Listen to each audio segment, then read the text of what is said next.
హైదరాబాద్ నుంచి వస్తున్నాడు కదా, దమ్ముంటే రమ్మను, చంపేస్తాం, అటాక్ చేస్తాం, నరికేస్తాం అని చెప్పారు. సరే, మీరేం చేస్తారో. నేను ఈ రోజు ఇదిగో నిమ్మాడ జంక్షన్ లో ముంచి 11:30 అవుతుంది. మరికొద్ది దూరంలోనే టెక్కలు ఉంది, వెళ్తున్నాను. ఒకవేళ చంపాలి, నరకాలి, లేదా అటాక్ చేసి కొట్టేయాలి అనుకుంటే ఐఎమ్ రెడీ. నేనేం తప్పు చేశాను? ప్రజల అభిప్రాయాన్ని మీకు ప్రశ్నించాను. వీళ్ళు ఉచ్చ రాజకీయాల్ని బయట పెట్టారు. మీరు దౌర్భాగ్యమైనటువంటి మీ అవినీతిని అంతటినీ బయట పెట్టారు. జరుగుతున్నటువంటి అన్యాయం మీద మాట్లాడితే అటాక్ చేసేస్తారంట.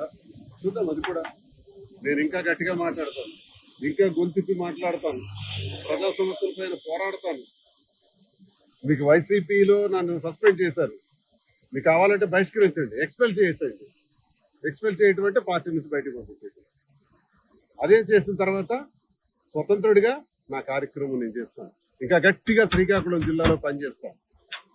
ఏం చేస్తారో చూస్తాను. ఒకవేళ చంపేయాలనుకుంటే నేను చావుకైనా సిద్ధం. భయపడే రకం కాదు.